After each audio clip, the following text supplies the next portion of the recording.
और आपको सीधे देहरादून लिए चलते हैं। मुख्यमंत्री पुष्कर सिंह धामी क्या कुछ कह रहे, सुनवाते हैं आपको।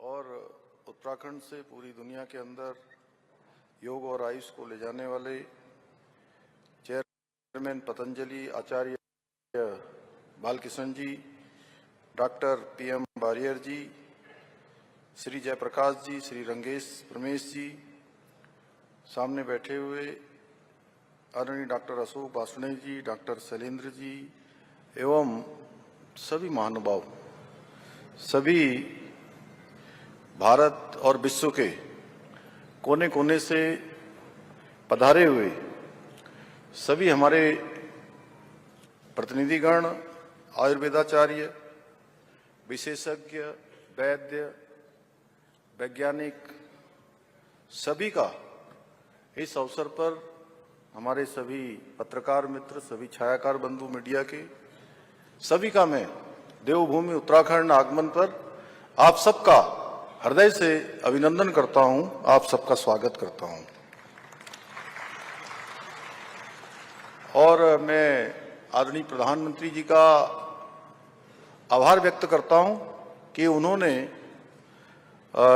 विश्व आयुर्वेद के इस महासम्मेलन को, इस महायज्ञ को देवभूमि उत्तराखंड में आयोजित करवाने का निर्णय लिया।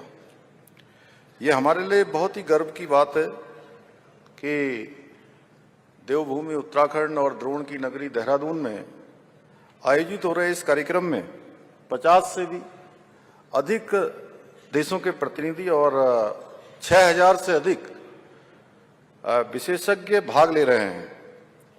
और यहाँ पर आरोग्य उत्सव में लगाए गए 250 से भी अधिक स्टॉल आयुर्वेद की वैश्विक स्तर पर जो स्वीकारता है उसका यहाँ पर प्रमाण दे रहे हैं।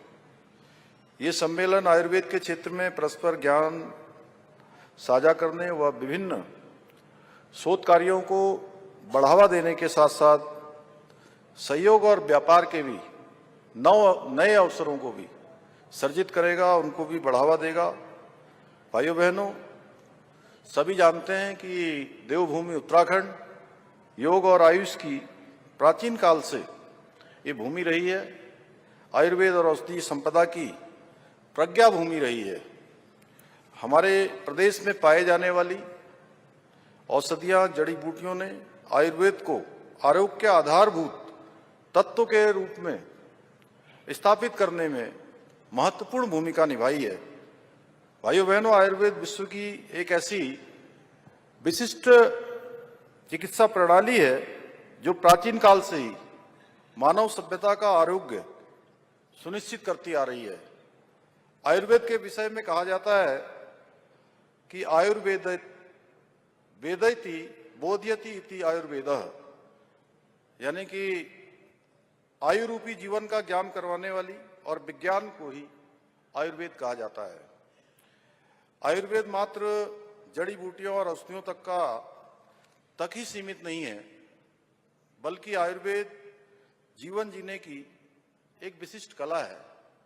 और हम सब लोगों ने कोरोना महामारी के समय में ये बहुत नजदीक से महसूस किया, जब दुनिया की अनेक विधाएं फेल हो गई थी। और उस समय हम अगर सबसे ज्यादा किसी प्रणाली पर आधारित रहे थे तो वो यही हमारी आयुर्वेद की प्रणाली है। आयुष और योग पर हम सब उस समय अपने को स्वस्थ किए थे। यह हम सभी सही जीवन शैली के बारे में ये बताता है कि इसका उद्देश्य रोगों को ठीक करना ही नहीं, बल्कि व्यक्ति के अंदर इसका लक्ष्य है कि रोग को होने ही न देना, या रोग अगर हो जाए तो उसको जड़ से समाप्त करना।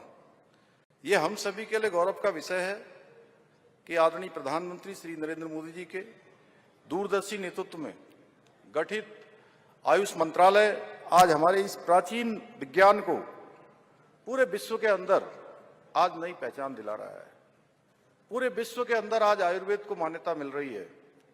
केंद्र सरकार द्वारा संचालित राष्ट्रीय आयुष मिशन और प्रकृति परीक्षण अभियान जैसे विभिन्न कार्यक्रम आज शहरों से लेकर गांव तक आरोग्य स्थापित करने में अपनी बहुत महत्वपूर्ण भूमिका निभा रहे हैं। अभी मैं आदरणीय मंत्री जी से बात कर रहा था, तब उन्होंने मुझे बताया कि पूरे देश के अंदर यह अभिनव प्रयोग प्रकृति परीक्षण का चल रहा है और उन्होंने हमारे सभी चिकित्सकों से भी यहाँ से आज अपील की है कि उनको एक सीमा में जाकर प्रकृति परीक्षण को पूरा करना है। आदरणीय प्रधानमंत्री जी के मार्गदर्शन एवं सहयोग से हमारी राज्य सरकार भी प्रदेश के अंदर आयुर्वेद के प्रचार प्रसार के लिए लगातार कार्य कर रही है, निरंतरता से काम कर रही है। वर्तमान में हमारे राज्य में आयुष पर आधारित 300 से अधिक आयुष्मान आरोग्य केंद्रों का संचालन हो रहा है। ई संजीवनी पोर्टल के माध्यम से 70 से अधिक विशेषज्ञों द्वारा आयुष परामर्श प्रदान किया जा रहा है। हम प्रत्येक जनपद में 50 बेड और 10 बेड वाले आयुष चिकित्सालयों की स्थापना कर रहे हैं।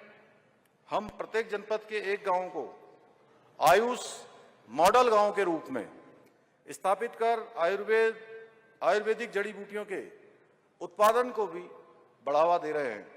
इसके साथ ही हमारी सरकार द्वारा प्रदेश में उत्तराखंड आयुष नीति को लागू कर आयुष निर्माण, वेलनेस, शोध, शिक्षा और औषधि पौधों के उत्पादन को गति प्रदान की जा रही है। भाइयों बहनों, हमारी सरकार